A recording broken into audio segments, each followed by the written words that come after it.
शहीद चंद्रशेखर आजाद, भगत सिंह, नेताजी सुभाष चंद्र बोस, पंडित राम प्रसाद बिस्मिल ने जिस भारत का सपना देखा था और जिस भारत के सपनों को आजादी के 50 वर्षों तक एक सत्ता दबाए रखी, उसी सपने को साकार करने के लिए पूज्य स्वामी जी महाराज ने जो ये बड़ा अभियान शुरू किया, ऐसे परम पूज्य योग ऋषि, राष्ट्र ऋषि स्वामी जी के चरणों में हम संपूर्ण देश की ओर से करोड़ों करोड़ों कोटि कोटि नमन करते हैं, वंदन करते हैं, प्रणाम करते हैं। चंद्रशेखर आजाद की जब बात करते हैं तो पूरे शरीर में ये नाम आते ही एक जोश भर जाता है। चंद्रशेखर आजाद का महत्व कितना है, एक छोटी सी घटना मैं आपके सामने रखना चाहता हूं। एक बार जापान और फ्रांस का प्रतिनिधिमंडल भारत आया। जापानियों के बारे में आप सब जानते हैं कि जापानी बहुत देशभक्त होते हैं और चंद्रशेखर आजाद, जिसका चाहे यहां पर अपमान किया गया हो, हमें कभी भी उसके बारे में नहीं पढ़ाया गया हो, जापान के जो प्रतिनिधिमंडल में लोग थे उन्होंने चंद्रशेखर आजाद को वहां पर पढ़ा था और उनकी एक इच्छा थी कि हम जब भारत में जाएं तो चंद्रशेखर आजाद के स्मारक का दर्शन जरूर करें। तो जापान और फ्रांस के प्रतिनिधिमंडल को जब उन्होंने अपना सरकारी काम खत्म कर लिया तो भारत के अधिकारियों से कहा कि अब हमें चंद्रशेखर आजाद के स्मारक पर, उनके जन्म स्थान पर ले चलो। और जब वो चंद्रशेखर आजाद के जन्म स्थान पर गए, जैसा पूज्य स्वामी जी महाराज ने कहा कि 10 साल पहले तक मात्र एक झोपड़ी वहां पर होती थी, तो चंद्रशेखर आजाद के जन्म स्थान की दुर्दशा देखकर जापान के जो पदाधिकारियों ने शब्द कहे वो याद रखने वाले हैं। उन्होंने कहा कि अगर चंद्रशेखर आजाद जैसा बड़ा क्रांतिकारी जापान में पैदा होता तो जापान देश का नाम आजाद जापान होता।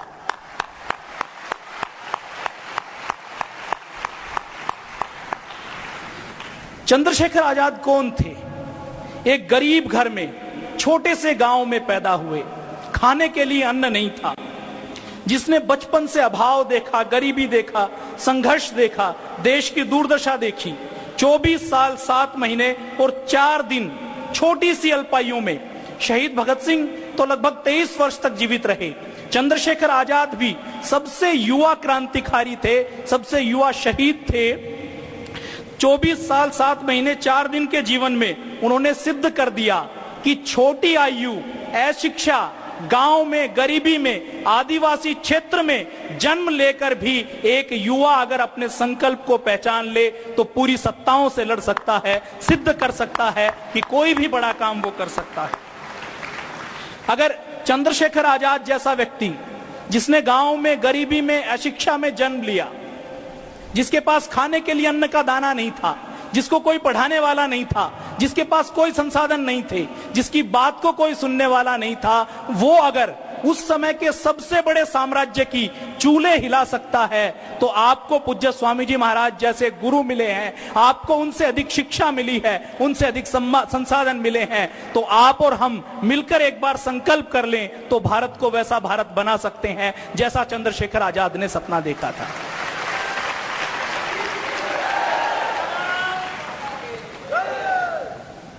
चंद्रशेखर आजाद क्रांतिकारी के बारे में क्या कहते थे? वो कहते थे क्रांतिकारी कौन है?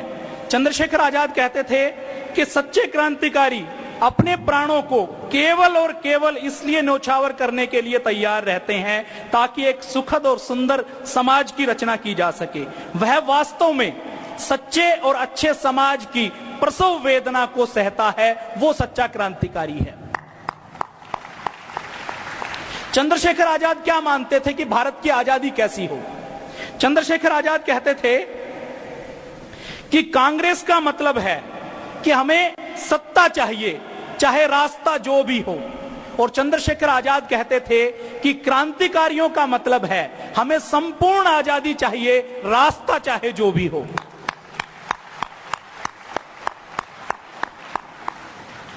शहीद भगत सिंह और चंद्रशेखर आजाद कांग्रेस के बारे में क्या मानते थे? पूज्य स्वामी जी महाराज जो संघर्ष कर रहे हैं, जो कांग्रेस देश की सत्ताओं पर वर्षों तक काबिज रही और देश की दुर्दशाओं के लिए जिम्मेदार है, उसके बारे में शहीद चंद्रशेखर आजाद क्या कहते थे? वो कहते थे कि कांग्रेस जो आंदोलन चला रही है उससे केवल और केवल एक परिवर्तन होगा कि एक शोषणकर्ता के स्थान पर दूसरा शोषणकर्ता आ जाएगा।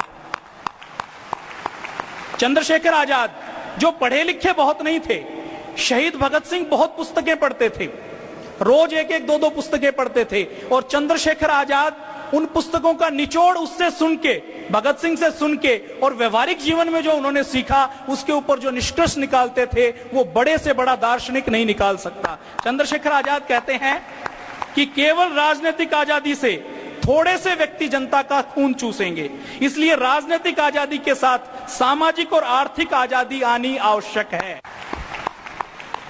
कांग्रेस और कांग्रेस के सारे नेता उस समय बार बार अंग्रेजों से समझौते की मांग करते थे, बार बार उनको पत्र लिखते थे, मांग पत्र लिखते थे। तो आजाद कहते थे कि इन अंग्रेजों से हमारा सिर्फ और सिर्फ एक समझौता हो सकता है कि ये अपना बोरिया बिस्तर समेटें और भारत से बिना किसी शर्त पर चले जाएं, इसके अलावा और कोई समझौता हमारा अंग्रेजों से हो नहीं सकता।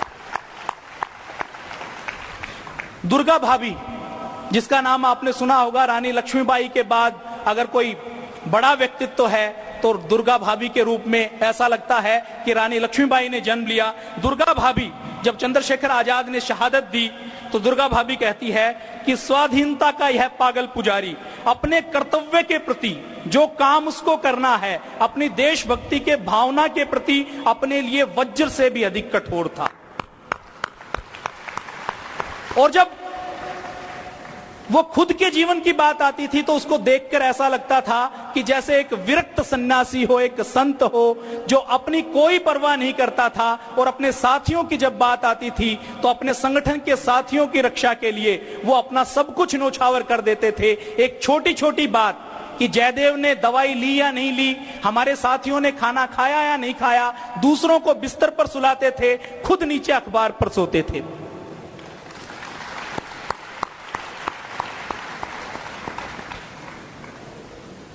शहीद चंद्रशेखर आजाद और भगत सिंह बार बार ये मानते थे कि हमें सच्ची आजादी तब मिलेगी जब देश के अंतिम व्यक्ति को रोटी मिलेगी, कपड़ा मिलेगा और सिर के ऊपर छत मिलेगी। उनका मतलब राजनीतिक आजादी को वो राजनीतिक आजादी नहीं मानते थे। उनका तात्पर्य यह था कि आजादी का मतलब है जब अंतिम व्यक्ति को अधिकार मिले, अंतिम व्यक्ति को सुख मिले, अंतिम व्यक्ति को रोटी मिले। चंद्रशेखर आजाद को ये भावनाएं कहां से मिली? अगर हम बात करें तो चंद्रशेखर आजाद के माता पिता बहुत गरीब थे। उनके पिताजी की जहां वो काम करते थे वो नौकरी छूट गई। उसके बाद उन्होंने एक डेयरी खोली, कुछ पशु लिए, तो उस समय अकाल पड़ गया, वो पशु और वो डेयरी भी खत्म हो गई। उसके बाद चंद्रशेखर आजाद के पिताजी ने, श्री सीताराम तिवारी जी ने, एक नौकरी की बाग में। सरकार का बाग था, तहसीलदार आता और वो उससे कहता कि आप बाग के लिए मुझे फल या सब्जियां दे दो, तो तहसीलदार को भी वो धमका देते, डरा देते, रोक देते। एक बार चंद्रशेखर आजाद बचपन में अपने पिता के बाग से कुछ फल तोड़कर ले आए। जब उनके पिता को पता लगा कि मेरे बेटे ने बाग से मेरी अनुमति के बिना फल लिए हैं, तो चंद्रशेखर को आजाद को बचपन में ही इतनी उन्होंने पिटाई की, इतनी पिटाई की कि चंद्रशेखर आजाद को ऐसा सबक मिला कि जीवन में कभी भी अपने कर्तव्य से, अपने कर्म से, अपने सिद्धांतों से डिगना नहीं है। एक छोटी सी घटना मैं और बताना चाहता हूं कि चंद्रशेखर आजाद के पिताजी का स्वाभिमान कितना था। एक बार जब घर में खाने के लिए आटा तो था, नमक नहीं था। नमक रोटी उस समय चंद्रशेखर आजाद और उनके माता पिता खाते थे, तो उनकी पत्नी पड़ोस में जाकर नमक मांग कर लाई। चंद्रशेखर आजाद के पिताजी झोपड़ी के बाहर खाट पर बैठे थे। जब उन्होंने देखा कि चंद्रशेखर आजाद की माताजी बाहर से कुछ लेकर आ रही है, तो उन्होंने पूछा कि तुम्हारे हाथ में क्या है? तो उसने कहा कि घर में नमक खत्म हो गया था, पड़ोसी के घर से 2 चुटकी नमक लेकर आई हूं। तो चंद्रशेखर आजाद के पिताजी कितने स्वाभिमानी थे, आप अंदाजा लगा लीजिए। उन्होंने तुरंत चंद्रशेखर आजाद की माता को वापस भेजा और यह कहा कि इस नमक को तुरंत वापस लेकर आओ, हमें उधार एक वस्तु भी नहीं लेनी, जो चीज हमारे पास है उसको हम प्रयोग करेंगे, नहीं है तो उसके बिना गुजारा करेंगे। चंद्रशेखर आजाद सिर्फ ब्रिटेन कितना घबराता था इसका अंदाजा आप लगा सकते हैं कि और बाकी क्रांतिकारियों के नाम तो किसी के नाम 1 वारंट होता था, किसी के नाम 2 वारंट होते थे। चंद्रशेखर आजाद ऐसे क्रांतिकारी थे जिनके नाम पर 27 वारंट अंग्रेजों की सरकार ने निकाले हुए थे। अंग्रेजों की सरकार, आपको जानकर आश्चर्य होगा कि उस समय अंग्रेजों की सरकार इतनी चंद्रशेखर आजाद से घबराती थी और उनको पकड़ने के लिए इतना पीछे दौड़ती थी कि अंग्रेजों की सरकार के सीआईडी विभाग में, खुफिया विभाग में लगभग 100 लोगों को तो सिर्फ इसलिए नौकरी पर रखा था कि वो चंद्रशेखर आजाद को पहचान सकते थे। माना चंद्रशेखर आजाद को जो देख ले, उसकी शक्ल वो जानता है, तो अंग्रेज सरकार उनको बैठे बिठाए नौकरी देने के लिए तैयार थी कि चंद्रशेखर आजाद को आप पहचानते हो तो आपको सामान्य पुलिस वाले से ज्यादा तनख्वाह के ऊपर रखा जाएगा। 100 व्यक्तियों को सिर्फ इसलिए रख रखा कि ये चंद्रशेखर आजाद को पहचान सकते हैं। एक बार की घटना मैं और बताऊं, चंद्रशेखर आजाद कितने बड़े क्रांतिकारी थे और कितने बड़े दिलेर थे। अगर निडरता की बात की जाए, साहस की बात की जाए, तो हमारे सारे क्रांतिकारी निडर और दिलेर थे, लेकिन विपरीत परिस्थितियों में ना घबराना जितना बड़ा गुण चंद्रशेखर आजाद का था, उतना और कहीं देखने को नहीं मिलता। एक बार कानपुर में चंद्रशेखर आजाद की एक मुंह बोली बहन थी, वो उनसे राखी बंधवाने के लिए गई। राखी बंधवाने के लिए जैसे ही वो घर में थे तो उसी समय किसी ने पुलिस को इत्तला दे दी और बाहर से पूरी पुलिस ने चारों ओर से मकान को घेर लिया। उनकी बहन को भी बड़ी चिंता हुई कि अब क्या होगा, अब तो चंद्रशेखर आजाद पकड़े जाएंगे, ये तो मुझसे राखी बंधवाने के लिए आए थे। तो चंद्रशेखर आजाद ने कहा चिंता मत करो। उन्होंने राखी की थाली खुद पकड़ी, अपने सिर के ऊपर गमछा डाला और अपनी बहन से कहा कि चलो मुख्य दरवाजे की ओर चलो। तो उसकी बहन डर गई कि मुख्य दरवाजे के ऊपर तो पुलिस के ऑफिसर हैं, वहां से जाएंगे तो जरूर मारे जाएंगे, पकड़े जाएंगे। चंद्रशेखर आजाद ने कहा कि बस तुम घबराना मत, बाकी मैं देख लूंगा। वो वहां पर गई, दरवाजे पर पुलिस के अधिकारियों को भी राखी बांधी, उनको मिठाई खिलाई। चंद्रशेखर आजाद फल का टोकरा और राखी की थाली पकड़े पकड़े पुलिस वालों के सामने से निकल गए और पुलिस वालों को पता भी नहीं लगा कि इतना बड़ा दिलेर व्यक्ति भी कोई हो सकता है।